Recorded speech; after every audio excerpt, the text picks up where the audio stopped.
Huge tasty teacher. Yummy. Surprise. Night share. Videos. Thank you. Bye bye. बिस्मिल्लाहिर्रहमानिर्रहीम। अस्सलाम वालेकुम। उम्मीद है आप सब खैरियत से होंगे। आज हम बनाएंगे दाल और घिया। ये बहुत टेस्टी सालन बनता है और इसके लिए हमें चाहिए आधा किलो घिया लिया है। इसकी मैंने पील ऑफ करके इसकी क्यूब में कटिंग कर ली है। 1 कप दाल ली है, इसको आधा घंटा हो गया भिगोया हुआ पानी में। चने की दाल है ये। और 1 टमाटर है, इसकी भी चॉप में कटिंग कर ली है। 1 प्याज है बड़े साइज़ का, इसकी भी ये स्लाइस में कटिंग की है। 1/2 कप ऑयल है। 1 चम्मच लहसुन अदरक का पेस्ट है। 1 चम्मच ज़ीरा है। 1 चम्मच पिसी हुई लाल मिर्च है। 1 चम्मच पिसा हुआ खुश्क धनिया है। 1 चम्मच नमक है और 1 चम्मच हल्दी है। तो मैंने ऑन कर लिया है। अब सबसे पहले ये हांडी में हम ये ऑयल डालेंगे और साथ इसमें ये प्याज।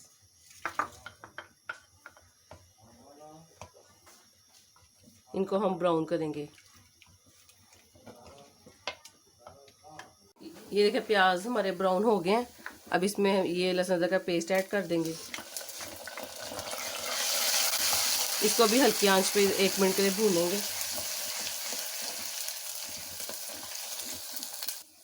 अब इसमें ये टमाटर, ये ड्राई इंग्रेडिएंट सारे ऐड कर देंगे।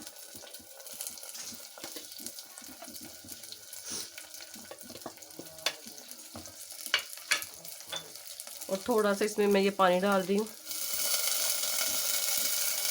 ताकि मसाले को हम 2 से 3 मिनट के लिए इसमें भून लें।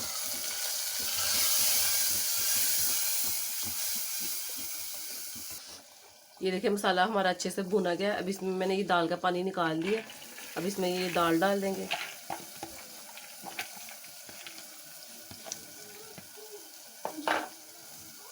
और साथ ही इसमें ये जो घिया, ये भी दोनों को इकट्ठे डाल देंगे। अब इसको लो फ्लेम पे हम थोड़ी देर के लिए भूनेंगे, 2 से 3 मिनट के लिए।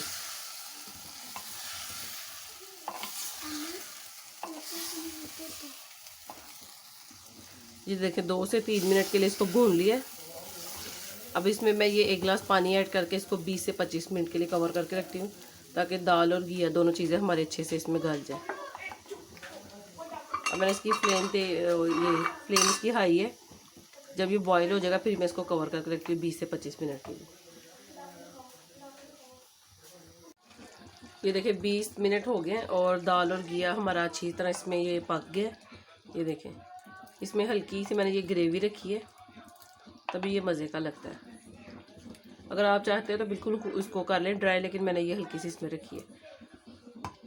अब इसमें एंड पे मैं ये डाल रही हूँ धनिया और ये 1 हरी मिर्च मैंने काटी है बारीक बारीक, वो डाल दूँगी। और इसमें मैं ये आधी चाय का चम्मच डाली पिसा हुआ गरम मसाला।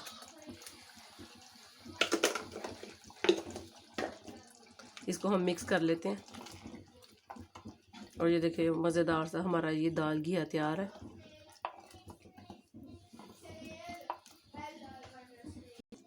आप भी इस रेसिपी को ज़रूर ट्राई कीजिएगा और कमेंट करके बताइएगा। अपना बहुत ख्याल रखिएगा, दुआओं में याद रखिएगा। अल्लाह हाफिज़।